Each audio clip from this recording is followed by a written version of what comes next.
Le 19h45 sur Eco Éducation TV. Madame, Monsieur, bonsoir et bienvenue dans cette tranche d'information, le sommaire.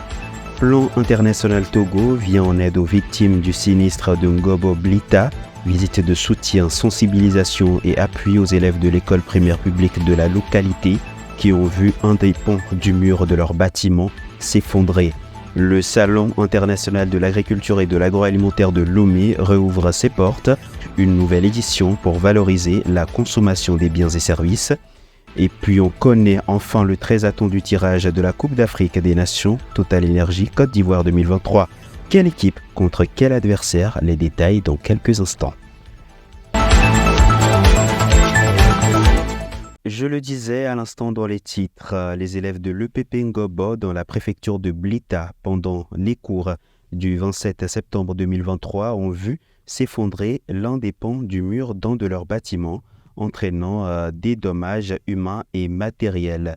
Plan international Togo a organisé une visite de soutien à l'endroit des victimes de la communauté.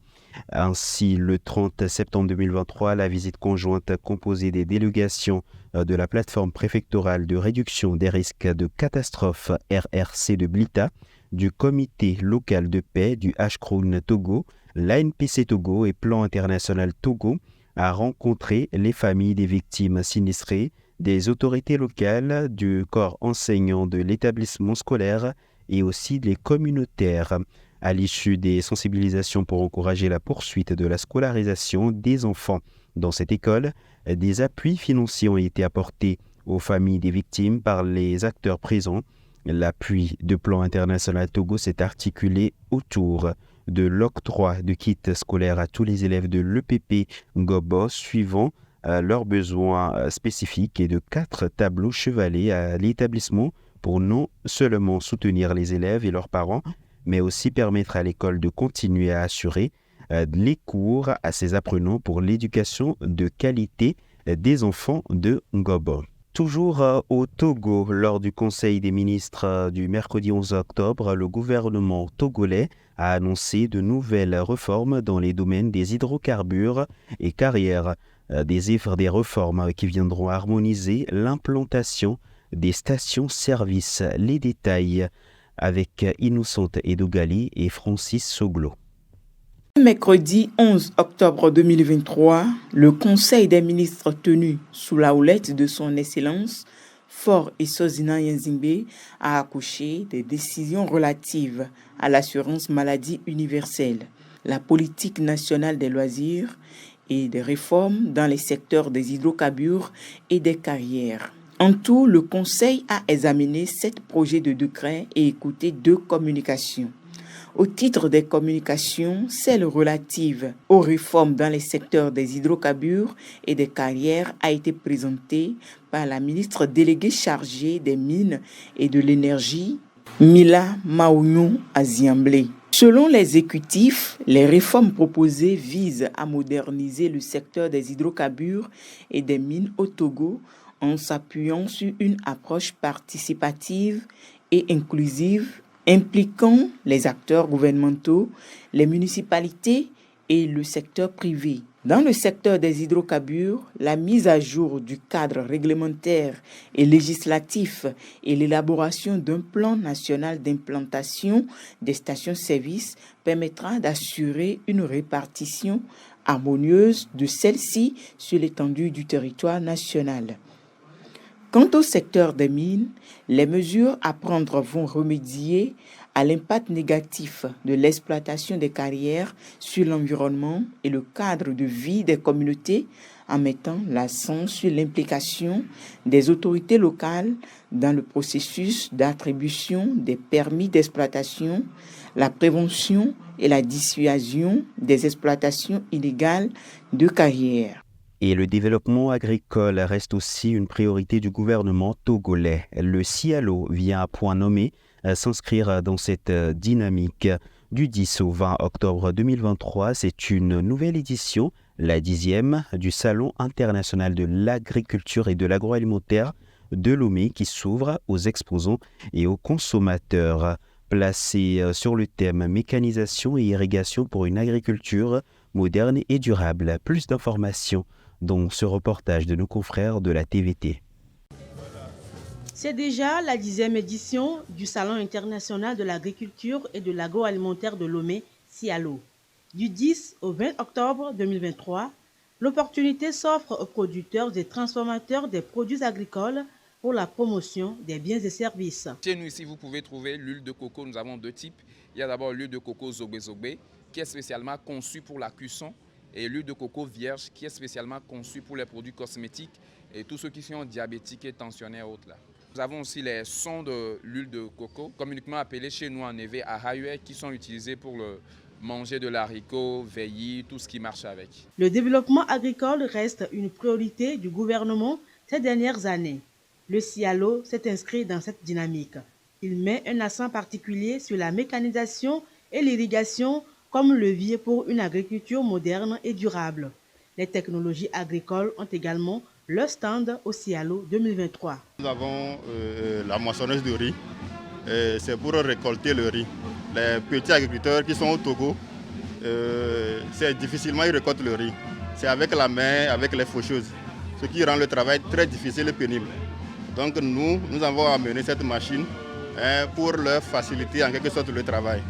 Donc nous avons aussi apporté notre motoculteur qui va aussi les aider à faire le labour et les autres activités. Espace de rencontre entre les acteurs agricoles et des secteurs connexes, le Cialo s'est donné comme ambition depuis 2012 de participer aux côtés de l'État à valoriser le potentiel agricole dans nos régions et encourager la consommation des produits locaux. Nous aurons des panels qui seront consacrés à l'agroécologie et la prise en compte des enjeux environnementaux dans le cadre de l'élaboration des projets agricoles. Une autre journée sera dédiée à ce que nous appelons l'entrepreneuriat agricole et comment on peut avoir accès aux marchés agricoles, aux marchés régionaux. Cette année, nous mettons à l'honneur la région de la Kara. Pourquoi?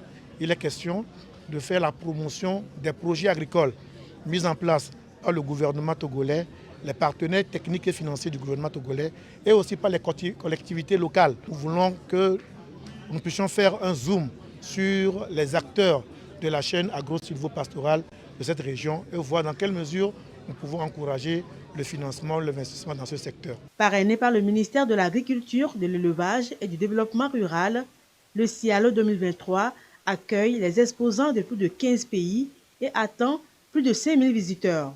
Un concours d'innovation agricole est au programme avec un focus sur la gastronomie de la région de la Kara, mise à l'honneur. Du sport, dans cette édition, on connaît enfin les 24 équipes qualifiées pour la Coupe d'Afrique des Nations CAN 2023. L'annonce de chaque équipe et de son adversaire a été faite hier à Port-Bouët en Côte d'Ivoire lors d'un tirage au sort à NCI. Côte d'Ivoire. La Côte d'Ivoire hérite dans la poule A du Nigeria, de la Guinée équatoriale et de la Guinée-Bissau. Les éléphants affrontent en ouverture le 13 janvier prochain au stade Alassane Ouattara d'Ebimpe, la Guinée-Bissau. La poule C semble la plus relevée sur le papier, avec le Sénégal, vainqueur de la dernière édition, qui affronte le Cameroun 5 fois vainqueur de la compétition, la Guinée et la Gambie. L'Égypte, nation la plus titrée de cette compétition, se retrouve dans le groupe B, avec le Ghana 4 fois vainqueur du trophée, le Cap-Vert et le Mozambique. L'Algérie, vainqueur en 2019, est logée dans la poule D, avec le Burkina Faso, la Mauritanie et l'Angola. La poule E mettra aux prises la Tunisie, le Mali, l'Afrique du Sud et la Namibie. Enfin, dans la poule F, on aura le Maroc, récent demi-finaliste de la Coupe du Monde, la RDC, la Zambie et la Tanzanie. Pour rappel, les équipes de la poule A joueront au stade olympique Alassane Ouattara d'Ebimpe, celles de la poule B au stade Félix Houphouët-Boigny, la poule C à Yamoussoukro, la poule D à Bouaké, la poule E à Korogo et la poule F à San Pedro. Place à présent à la compétition, qui démarre, on le rappelle, le 13 janvier prochain.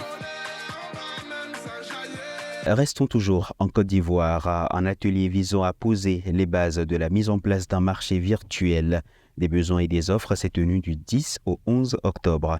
Une initiative de la Direction de la valorisation et de l'innovation. Les détails avec Nadine Ofodi et Francis Soglo. La direction de la valorisation et de l'innovation et ses partenaires ont posé les bases du marché virtuel des besoins et des offres du 10 au 11 octobre 2023 sous la direction du professeur Nindyen Charlemagne. Cette activité a enregistré la participation des représentants des ministères en charge de l'enseignement supérieur et de la recherche scientifique. Pendant 2 jours, les participants ont œuvré à proposer un modèle performant de plateforme numérique des offres et des besoins en matière de recherche, développement et innovation, à échanger sur son cadre juridique, à concevoir et valider les questionnaires de collecte d'informations.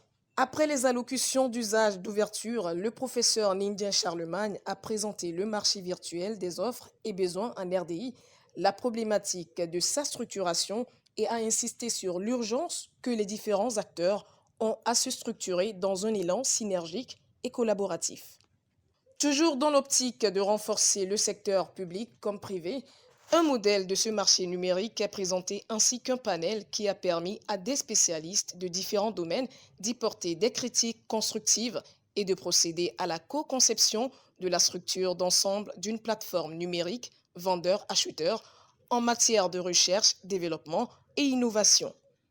Notons que l'atelier s'est achevé par des travaux en commission qui ont permis d'enrichir et valider les questionnaires devant servir à la collecte des informations. La page politique dans cette édition, des armes distribuées à des dizaines de personnes dans le nord d'Israël. Des milliers de civils ont fait une demande de permis depuis le début de la guerre israélo-palestinienne. Reportage Africa News. Le ministère israélien de la Sécurité a procédé à la distribution d'armes à des dizaines de personnes à Kibbutz Aelet HaShahar, dans le nord du pays, près de la frontière libanaise. Près de 8000 Israéliens ont fait une demande de permis depuis le début du conflit israélo-palestinien. Pour le ministre de la Défense, Israël doit se défendre.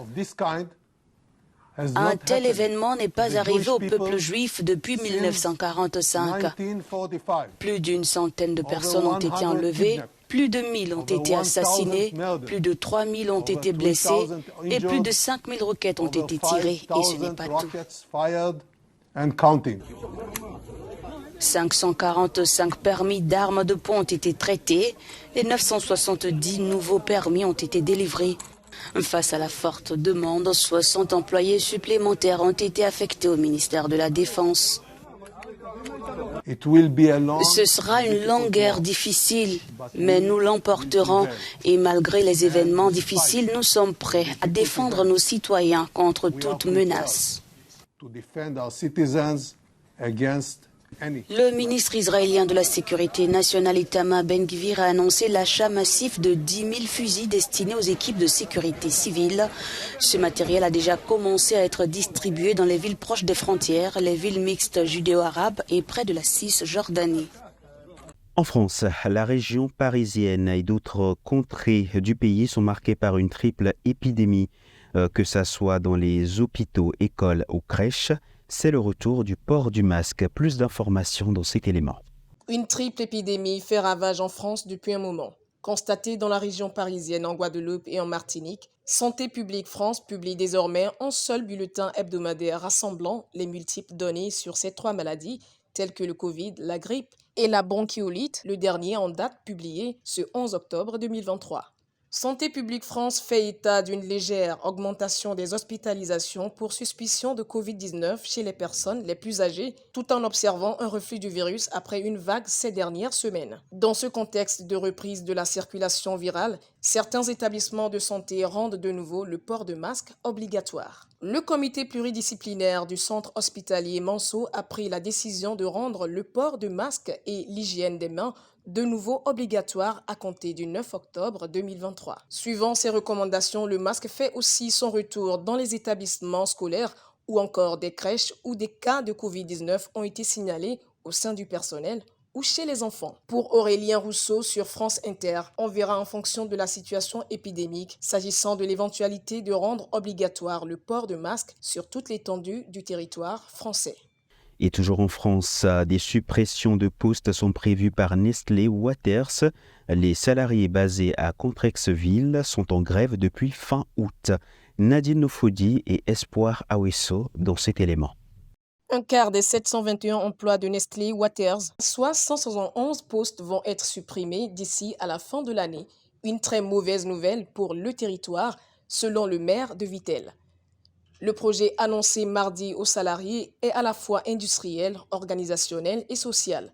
Conséquence, cette suspension engendre une baisse de 60% de la production d'eau et par, cette marque étant 2 à 3 fois plus rentable que les eaux produites localement. Nestlé Waters a annoncé, pour des raisons liées aux aléas climatiques dues à la suppression brusque de 2 des 6 forages prélevant l'eau commercialisée. Ce projet vise à maintenir la compétitivité du site qui produit des eaux Vittel, Épar et Contrex, a indiqué à l'AFP une porte-parole du groupe. Selon la Chambre de commerce et d'industrie des Vosges, Nestlé Waters représente près de 25% de l'emploi industriel du bassin de vie et de l'Ouest vosgien, a analysé Sylvain Jacob, directeur général de la CCI. Évoquant un programme de revitalisation dont elle n'a pas dans l'immédiat donné des détails, Nestlé Waters, conscient de son rôle majeur dans la région, va continuer à s'impliquer dans le tissu économique et social en collaboration avec les autorités locales pour minimiser l'impact sur le bassin d'emploi.